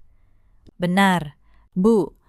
Permohonan mereka ada di meja Anda. Tanpa kontrak ini, mereka dipastikan tutup dalam 2 bulan. Saya menatap map itu lama, lalu saya berkata, undang mereka. Adakan pertemuan resmi. Saya ingin bertemu langsung dengan pemilik Sentosa Elektronik dan seluruh keluarganya. Di kantor pusat kita, Pak Tono tersenyum tipis. Mereka tidak akan tahu siapa yang akan mereka temui. Tidak, kata saya. Sampai pintu ruang rapat itu terbuka, sebelum hari pertemuan itu tiba. Ada beberapa hal yang terjadi. Hal-hal kecil yang membuat saya semakin yakin bahwa keadilan sedang menemukan jalannya sendiri. Suatu siang, saya tidak sengaja bertemu Reza di sebuah pusat perbelanjaan. Dia terlihat kurus, lelah. Wajahnya tidak lagi seperti lelaki yang dulu saya kenal. Dia melihat saya dan matanya melebar. Saat itu saya sedang berjalan keluar dari butik, mengenakan pakaian yang sangat berbeda dari Maya yang dulu mencuci piring di dapur ibunya. Maya, katanya, hampir tidak percaya. Kamu terlihat berbeda. Saya berhenti sejenak. Apa kabar, Reza? Dia tergagap. Pernikahan dengan Sinta tidak seperti yang dijanjikan. Keluarganya tidak sekaya yang mereka katakan. Perusahaan kami makin sulit. Ibu setiap hari mengeluh. Dia menunduk. Maya, aku menyesal. Aku salah. Saya menatapnya. Tidak ada lagi amarah di dada saya. Hanya rasa iba yang tipis. Seperti melihat orang asing. Reza, kata saya pelan. Dulu kamu bilang tidak punya pilihan, tapi sebenarnya kamu punya. Kamu memilih. Dan sekarang, kamu sedang menjalani pilihanmu. Saya berlalu, meninggalkan dia, berdiri di sana. Nadia menarik tangan saya. Bunda, siapa om itu? Tanyanya polos. Dada saya menghangat. Putri saya bahkan tidak lagi mengenali ayahnya. Mungkin itu lebih baik. Di rumah, ibu saya mendengarkan cerita itu. Kamu tidak membentaknya? Tanya beliau. Tidak, Bu, jawab saya. Untuk apa orang yang menanam angin akan menuai badai? Saya tidak perlu meneriakinya. Saya cukup membiarkan badai itu datang sendiri. Hari demi hari. Kabar tentang Sentosa Elektronik sampai ke telinga saya melalui Pak Tono. Utang mereka menumpuk. Pemasok lain mulai menarik diri karena Sentosa tidak sanggup membayar. Bu Sutina, ibu mertua saya, sampai menjual perhiasannya untuk menutup gaji karyawan. Saya juga mendengar dari kerabat jauh bahwa suasana di rumah Bintaro berubah muram. Pernikahan Reza dan Sinta yang dulu digadang-gadang menyelamatkan perusahaan ternyata hanya menambah beban. Keluarga Sinta yang dikira kaya raya justru ikut meminjam dari Sentosa, lalu menghilang ketika ditagih. Wulan yang dulu paling bersemangat menjodohkan kakaknya, kini menjadi sasaran kemarahan ibunya setiap hari. Rumah yang dulu penuh tawa mengejek itu, kini penuh pertengkaran. Mereka saling menyalahkan. Bu Sutinah menyalahkan Wulan karena membawa Sinta. Wulan menyalahkan Reza karena lemah. Reza diam, seperti biasa. Dan di tengah semua itu, tidak ada satupun dari mereka yang menyadari bahwa malapetaka ini bermula dari malam mereka mengusir perempuan yang justru menjaga mereka tetap hidup. Saya mendengar semua itu tanpa rasa puas yang membara. Hanya satu pikiran yang melintas. Inilah yang disebut menuai apa yang ditanam. Dan dalam keputusasaan itu, mereka menemukan satu harapan terakhir. Sebuah grup besar yang bersedia mempertimbangkan kontrak pengadaan jangka panjang untuk Sentosa. Grup yang jika mau, bisa menyelamatkan perusahaan mereka dalam semalam. Mereka tidak tahu, grup itu adalah milik keluarga saya. Mereka tidak tahu, yang akan memutuskan nasib mereka adalah perempuan yang dulu mereka usir ke dalam hujan. Wulan, dengan penuh semangat, mengabari keluarganya. Bu, ada perusahaan besar mau ketemu kita. Namanya Cahaya Abadi. Kalau kita dapat kontrak ini, Sentosa selamat. Ibu mertua saya menangis bahagia. Reza, katanya, sampai sujud syukur. Mereka berdandan rapi. Mereka menyiapkan proposal terbaik mereka. Mereka berlatih cara berbicara yang sopan kepada calon penyelamat mereka. Sungguh ironi yang sempurna. Mereka mempersiapkan diri untuk memohon kepada orang yang mereka injak-injak. Malam sebelum pertemuan, saya menidurkan Nadia. Lalu, saya berdiri di depan cermin, menatap diri saya sendiri. Maya Saraswati.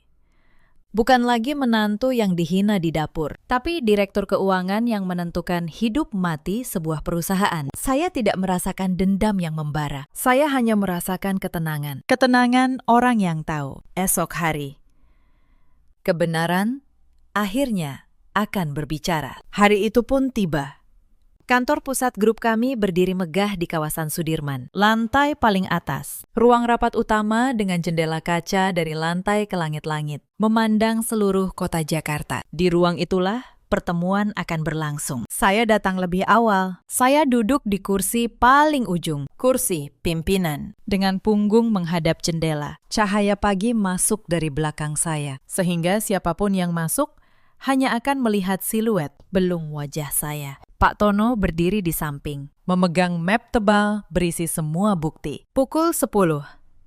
Pintu ruang rapat terbuka. Rombongan dari Sentosa Elektronik masuk. Bu Sutinah datang dengan kebaya terbaiknya. Senyum dipaksakan di wajahnya. Di belakangnya, Wulan menggenggam map proposal. Lalu, Reza dengan setelan jas yang kebesaran. Dan di paling belakang, Sinta, istrinya yang baru, melangkah ragu. Mereka membungkuk hormat ke arah kursi pimpinan. Selamat pagi, Ibu Direktur, kata Bu Sutinah dengan suara semanis mungkin. Terima kasih sudah berkenan menerima kami. Kami dari Sentosa Elektronik. Mohon bimbingannya. Saya tidak menjawab. Saya membiarkan keheningan menggantung sejenak. Lalu, perlahan, saya memutar kursi saya menghadap mereka, dan cahaya pun jatuh di wajah saya. Untuk beberapa detik, ruangan itu benar-benar hening. Bu Sutinah membeku, senyumnya membatu di bibir. Mata Wulan melebar. Reza menjatuhkan map yang dipegangnya, dan Sinta menutup mulut dengan tangannya. Saya melihat wajah-wajah itu berubah, satu persatu. Seperti melihat film yang diputar lambat. Senyum manis Bu Sutinah luntur menjadi pucat. Kesombongan Wulan runtuh menjadi kepanikan. Dan Reza, suami saya yang dulu, menatap saya seolah baru pertama kali benar-benar melihat siapa saya. Selama 3 tahun, mereka tinggal seatap dengan saya, makan dari meja yang sama. Tapi tidak satu pun dari mereka pernah sungguh-sungguh mengenal saya. Maya, suara Bu Sutinah keluar serak, hampir tak terdengar. Kamu, kenapa kamu ada di sini? Saya tersenyum tenang. Selamat pagi, kata saya. Perkenalkan kembali. Nama saya Maya Saraswati, Direktur Keuangan grup ini, pemilik dari perusahaan yang sedang kalian mohon kontraknya hari ini. Tidak ada satupun dari mereka yang sanggup bersuara. Saya melanjutkan. Silakan duduk. Kita bicara sebagai mitra bisnis. Sopan, profesional, seperti yang seharusnya kalian lakukan pada siapapun, tanpa peduli isi dompetnya. Mereka duduk dengan kaku. Tangan Bu Sutina gemetar di atas meja. Mari kita mulai dari proposal kalian, kata saya. Membuka map di depan saya. Sentosa Elektronik mengajukan kontrak pengadaan jangka panjang. Tanpa kontrak ini, perusahaan kalian akan tutup dalam 2 bulan. Benar begitu, Pak Tono. Benar, Bu, jawab Pak Tono.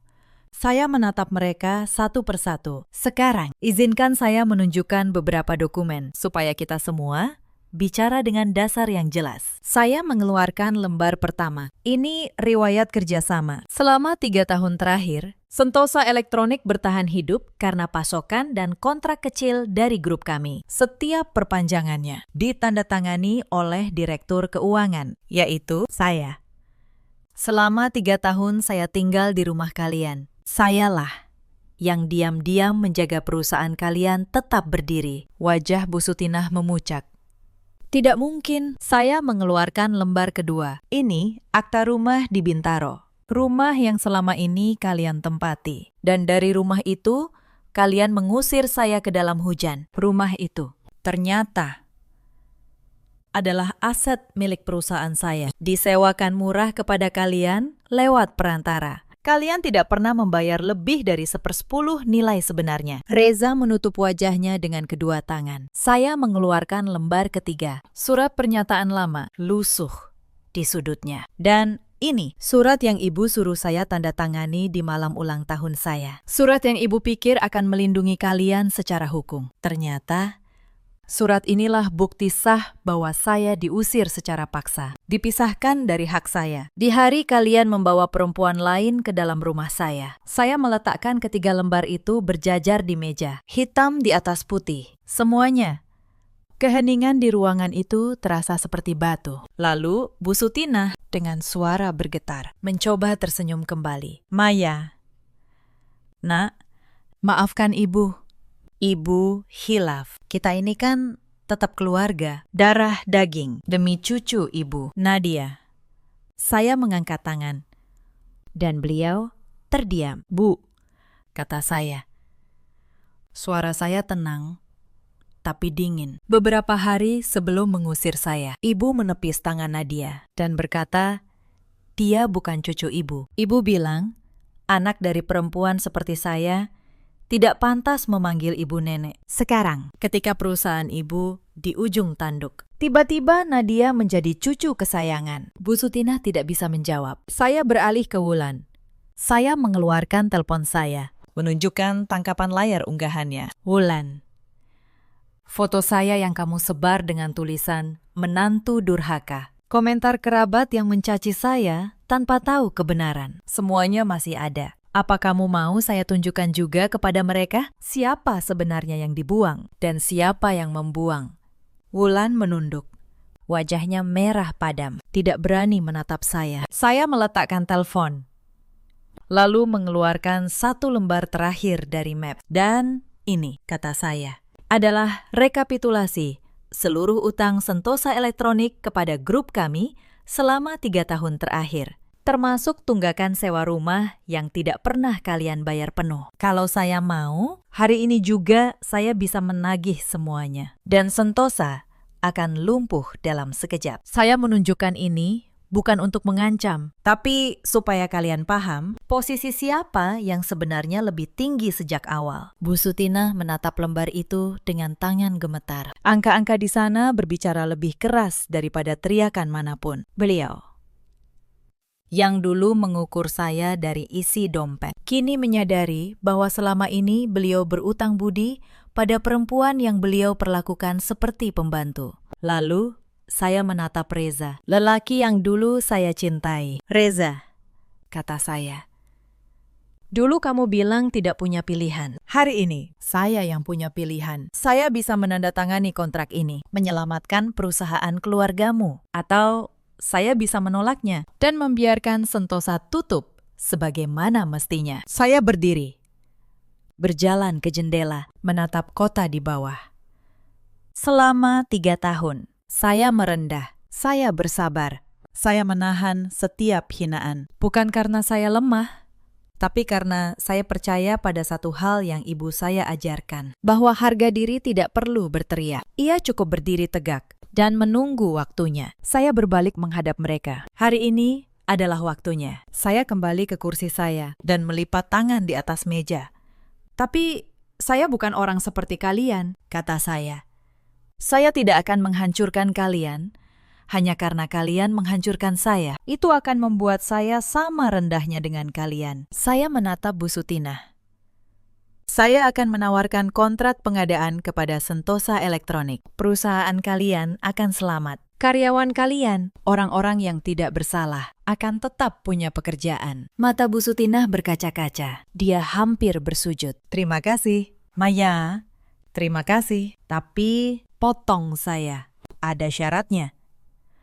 Dan syarat ini tidak bisa ditawar. Ruangan kembali hening. Pertama, kontrak ini akan ditandatangani atas nama perusahaan, bukan atas nama keluarga. Mulai hari ini, hubungan kita murni bisnis. Tidak ada lagi kata keluarga. Tidak ada lagi kata darah daging di antara kita. Kedua, rumah di Bintaro. Sewa kalian selama ini sudah jauh di bawah harga. Mulai bulan depan, kalian membayar sesuai nilai sebenarnya, atau kalian pindah. Aset perusahaan tidak untuk diberikan gratis kepada orang yang mengusir pemiliknya. Ketiga, dan di sini suara saya melembut sedikit soal Nadia.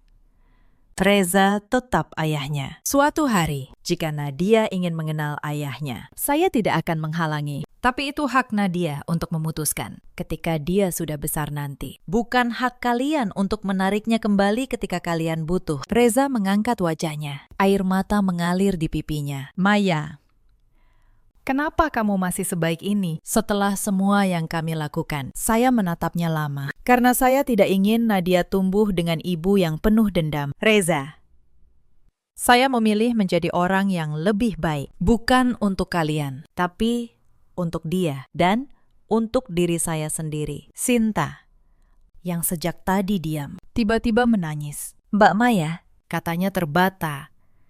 Saya juga ditipu. Keluarga saya menjodohkan saya demi keuntungan. Saya tidak tahu kalau Mbak diperlakukan seperti itu. Maafkan saya menatapnya. Dan anehnya, saya merasakan iba. Sinta, kata saya.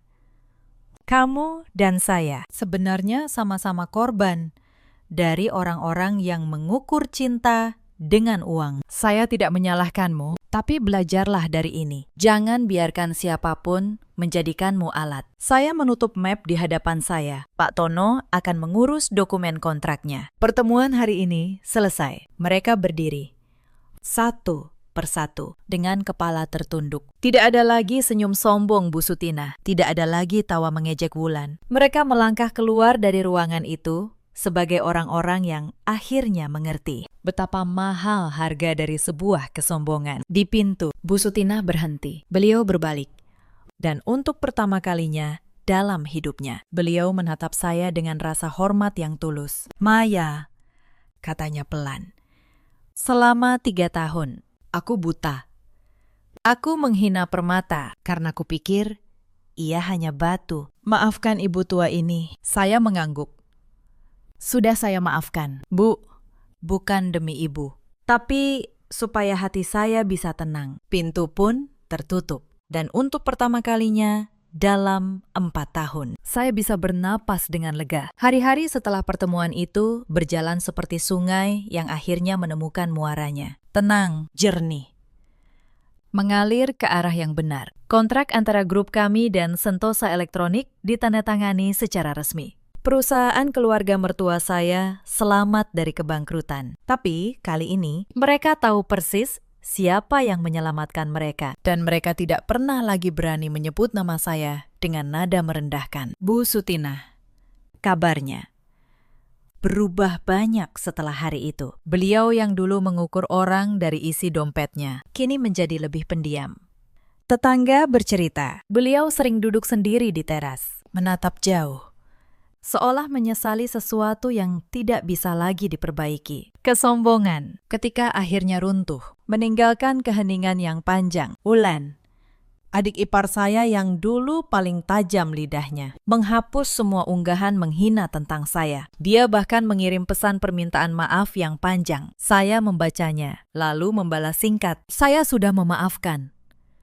Jagalah lidahmu lebih baik di masa depan." Hanya itu, saya tidak perlu lagi membuang energi untuk kebencian. Reza dan Sinta. Pernikahan mereka tidak bertahan lama. Tanpa keuntungan yang dulu menyatukan mereka, tidak ada lagi yang tersisa. Mereka berpisah dalam diam. Reza, kata orang, sering datang ke kantor Sentosa paling pagi dan pulang paling malam. Bekerja keras, seolah mencoba menebus sesuatu. Mungkin dia akhirnya mengerti bahwa sesuatu yang sudah hilang karena dikhianati tidak bisa dibeli kembali dengan penyesalan. Beberapa bulan setelah pertemuan itu, Reza pernah mengirim pesan kepada saya. Pesan yang panjang, penuh penyesalan. Dia menulis bahwa dia baru menyadari betapa berharganya saya setelah saya pergi. Dia bertanya, apakah masih ada kesempatan untuk memperbaiki semuanya? Saya membaca pesan itu di teras rumah, sambil menatap Nadia yang bermain di taman. Saya membalas dengan tenang, Reza, ada hal-hal yang ketika sudah patah, tidak bisa lagi disambung seperti semula. Bukan karena saya membencimu, tapi karena saya sudah belajar mencintai diri saya sendiri. Lebih dari saya pernah mencintaimu. Jagalah dirimu. Dan jika suatu hari Nadia ingin mengenalmu, jadilah ayah yang pantas untuk dikenalnya. Saya tidak pernah membalas pesan setelah itu. Dan dia tidak pernah lagi mengirim. Saya sendiri melanjutkan hidup saya. Saya kembali bekerja dengan nama saya sendiri, terang-terangan, tanpa perlu lagi bersembunyi. Saya membesarkan Nadia di rumah ibu saya di Menteng, di lingkungan yang penuh kasih. Nadia tumbuh menjadi anak yang ceria. Suatu sore, dia bertanya, "Bunda, kenapa dulu kita pindah dari rumah yang ada neneknya?" Saya memeluknya dan menjawab, "Karena Bunda ingin Nadia tumbuh di tempat yang menyayangi Nadia apa adanya." Nak, bukan karena Nadia berguna atau tidak, tapi karena Nadia adalah Nadia, dia tidak sepenuhnya mengerti. Tapi dia tersenyum dan memeluk saya erat. Dan di saat itu, saya tahu, semua kesabaran saya selama 3 tahun terbayar lunas. Ibu saya, Bu Hartati, sering memandangi saya dan Nadia dari kejauhan dengan mata yang berkaca-kaca. Suatu malam, beliau berkata, "Maya, ibu bangga padamu, bukan karena kamu berhasil membalas mereka, tapi karena kamu memilih untuk tidak menjadi seperti mereka. Itu jauh lebih sulit dan jauh lebih mulia." Saya menggenggam tangan beliau. Ibu yang mengajari saya itu, Bu, bahwa kekuatan yang sesungguhnya bukan tentang menghancurkan orang yang menyakitimu, tapi tentang berdiri tegak dengan harga diri yang utuh dan hati yang tetap bersih. Beberapa bulan kemudian, di hari ulang tahun saya, tidak ada lagi sepatu hak tinggi merah di teras. Tidak ada lagi perempuan asing di sofa saya. Yang ada hanya Nadia, meniup lilin di atas kue kecil, dengan ibu saya bertepuk tangan di sampingnya. Sederhana, hangat, dan utuh. Saya menatap nyala lilin itu, dan saya teringat malam ulang tahun setahun lalu. Malam ketika saya melangkah ke dalam hujan, menggendong putri saya, dengan hati yang hancur, tapi kepala yang tegak. Siapa sangka malam yang saya kira sebagai akhir, ternyata adalah awal dari kehidupan yang jauh lebih baik. Cerita ini mengajarkan kita satu hal. Jangan pernah mengukur seseorang dari apa yang terlihat di permukaan. Dan jangan pernah menghina orang yang sedang bersabar. Karena kesabaran bukanlah kelemahan. Ia adalah kekuatan yang sedang menunggu waktunya. Di luar sana, ada banyak perempuan seperti saya dulu, yang setiap hari direndahkan di rumah, yang seharusnya menjadi tempatnya pulang, yang menahan air mata di depan wastafel, sambil berkata pada diri sendiri, "Sabar dulu, belum waktunya." Kepada kalian, saya ingin berkata, harga dirimu tidak ditentukan oleh orang yang tidak bisa melihat nilaimu. Berdirilah tegak, waktumu akan datang. Ada juga banyak suami seperti Reza di luar sana, yang ketika diuji, memilih kenyamanan di atas kesetiaan, yang baru menyesal ketika semuanya sudah terlambat. Kepada mereka, ingatlah, orang yang mendampingimu di saat sulit adalah harta yang paling berharga, dan harta yang disia-siakan jarang sekali kembali. Dan ada pula para ibu mertua seperti Bu Sutina yang takut kehilangan kendali, lalu menindas demi merasa berkuasa, yang lupa bahwa menantu juga seorang anak perempuan dari ibu yang lain, yang juga ingin disayangi, bukan ditakuti. Dalam hidup, kita selalu punya pilihan. Pilihan untuk menjadi pahit atau menjadi kuat. Pilihan untuk membalas dengan kebencian atau dengan harga diri. Saya memilih yang kedua dan saya tidak pernah menyesalinya. Bagaimana dengan kalian? Apakah kalian pernah berada di posisi seperti saya? Ceritakan kisah kalian di kolom komentar. Saya akan membacanya satu persatu. Terima kasih sudah menemani saya sampai akhir cerita ini. Sampai jumpa di kisah berikutnya.